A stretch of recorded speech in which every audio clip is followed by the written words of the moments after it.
kita bicara tentang menabung. Saya pikir kita harus meredefinisi kembali tentang hal menabung. Saya mengusulkan bahwa mari kita berinvestasi. Karena konsep tentang menabung seolah-olah semuanya kita menimbun. Yang kita harapkan nantinya itu akan mensupport kita. Tapi pada kenyataannya malah justru apa yang kita tabung itu kita spending pada masa tua kita dan tidak cukup. Oleh sebab itu saya menyarankan mari kita berinvestasi. Halo, perkenalkan nama saya Agatha Yurike Goran, NIM 230208501052, Prodi Pendidikan Kesejahteraan Keluarga, Fakultas Teknik, Universitas Negeri Makassar. Di sini kita akan membahas tentang perekonomian keluarga. Apa sih yang dimaksud perekonomian keluarga? Perekonomian keluarga adalah suatu konsep yang mengacu pada manajemen sumber daya finansial dalam lingkup rumah tangga atau keluarga. Ini mencakup pengelolaan pendapatan, pengeluaran, tabungan, investasi, hutang, dan perencanaan keuangan jangka panjang dalam konteks keluarga. Sumber pendapatan keluarga dapat berasal dari berbagai sumber. 1. Pendapatan gaji. Gaji atau upah yang diterima oleh anggota keluarga dari pekerjaan mereka. 2. Usaha atau bisnis. Pendapatan dari usaha pribadi atau bisnis yang dimiliki oleh anggota keluarga. 3. Investasi. Pendapatan dari investasi seperti dividen saham, bunga deposito atau keuntungan dari investasi properti. 4. Pensiun atau dana pensiun. Pendapatan dari program pensiun atau tabungan pensiun. 5. Pendapatan pasif. Pendapatan dari sumber-sumber pasif seperti royalti, hak cipta atau sewa properti. Cara meningkatkan pendapatan keluarga dapat mencakup pendidikan dan pelatihan, pekerjaan sampingan, investasi, berbisnis, penghematan, dan pencarian peluang. Tadi kita sudah mendengarkan tentang sumber pendapatan keluarga dan cara meningkatkan sumber pendapatan. Selanjutnya kita akan mempelajari pengeluaran keluarga.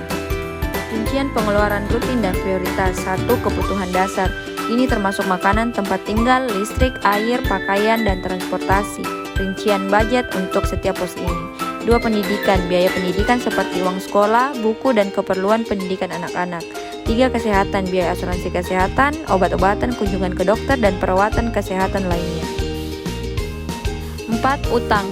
Mengelola utang dengan baik, terutama utang bunga tinggi adalah penting. Meminimalkan dan membayar utang adalah prioritas keuangan. 5. Tabungan darurat. Membentuk cadangan darurat adalah prioritas untuk menghadapi situasi tak terduga. 6. Investasi. Setelah kebutuhan dasar terpenuhi, investasi untuk pertumbuhan keuangan jangka panjang dapat menjadi prioritas. 7. Hiburan dan rekreasi. Pengeluaran untuk hiburan dan rekreasi penting untuk keseimbangan hidup, tetapi harus diatur sesuai dengan kemampuan keuangan. 8. Donasi atau amal.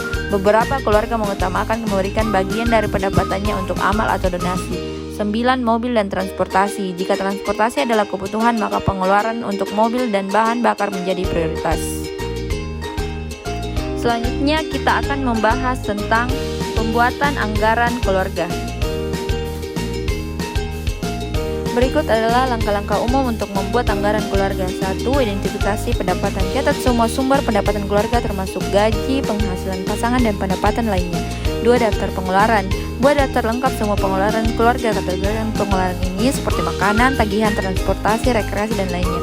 3. Prioritaskan kebutuhan. Identifikasi pengeluaran yang merupakan kebutuhan pokok seperti makanan, perumahan, dan tagihan penting.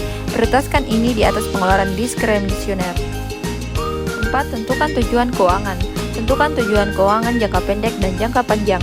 Contoh tujuan meliputi menabung untuk liburan, dana pendidikan anak, atau dana pensiun. 5. Atur anggaran. Alokasikan pendapatan Anda ke berbagai kategori pengeluaran sesuai dengan prioritas dan tujuan. Pastikan total pengeluaran tidak melebihi total pendapatan. 6. Pantau dan revisi. Setelah membuat anggaran, pantau pengeluaran Anda. Selanjutnya kita akan membahas tentang pentingnya tabungan dan investasi. 1. Keamanan keuangan. Tabungan berperan sebagai alat perlindungan finansial untuk keluarga. 2. Mencapai tujuan keuangan. Tabungan membantu keluarga merencanakan dan mencapai tujuan keuangan jangka pendek seperti liburan atau membeli mobil baru. 3. Pengembangan kekayaan. Investasi adalah sarana untuk mengembangkan kekayaan keluarga. 4. Mengatasi inflasi. Investasi dapat membantu keluarga mengatasi efek inflasi.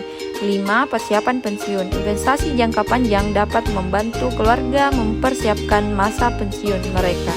6. Meningkatkan kualitas hidup. Tabungan dan investasi yang cerdas dapat meningkatkan kualitas hidup keluarga dengan memberikan kebebasan finansial untuk mengejar hobi, liburan, atau tujuan pribadi lainnya. Lanjut materi tentang asuransi dan perlindungan dalam perekonomian keluarga. Definisi asuransi: kontrak yang melindungi individu atau keluarga dari risiko finansial tertentu. Tujuan asuransi melindungi keluarga dari kerugian finansial yang dapat mengancam stabilitas ekonomi. Beberapa asuransi yang perlu disiapkan. 1. Asuransi kesehatan. Penting untuk melindungi keluarga dari biaya perawatan medis yang mahal. 2. Asuransi jiwa. Asuransi jiwa memberikan manfaat finansial kepada keluarga jika kepala keluarga atau penyandang tambahan yang penting bagi keuangan keluarga meninggal. 3. Asuransi kendaraan bermotor. Jika Anda memiliki mobil atau kendaraan bermotor lainnya, asuransi ini wajib hukumnya di banyak negara. 4. Asuransi properti. Jika Anda memiliki rumah atau properti lainnya, asuransi properti dapat melindungi Anda dari risiko kerusakan oleh bencana alam, kebakaran, atau pencurian. 5. Asuransi pendidikan. Ini adalah jenis asuransi yang dirancang untuk membantu mengamankan dana untuk pendidikan anak-anak Anda di masa depan. 6. Asuransi pekerjaan atau asuransi pengangguran. Ini dapat memberikan penggantian pendapatan jika Anda kehilangan pekerjaan secara tiba-tiba atau mengalami penurunan pendapatan. Pendidikan keuangan keluarga memiliki peran penting dalam kehidupan sehari-hari. Melalui pendidikan keuangan, anggota keluarga dapat belajar bagaimana mengelola uang, membuat anggaran, berinvestasi, dan menghindari masalah keuangan. Ini dapat membantu menjaga utang berlebihan, meningkatkan tabungan, dan menciptakan stabilitas keuangan untuk keluarga. Dengan pengetahuan keuangan yang baik, keluarga dapat mengambil keputusan keuangan yang lebih bijak dan merencanakan masa depan mereka. Pendidikan tuh is your bridge to the future. Yes. Kalau lu nggak dapat pendidikan yang baik, maka lu nggak akan punya kompetensi untuk ngadepin tantangan apapun, gitu kan, di masa depan. Dan masa depan itu bedanya tuh luar biasa sama masa sekarang.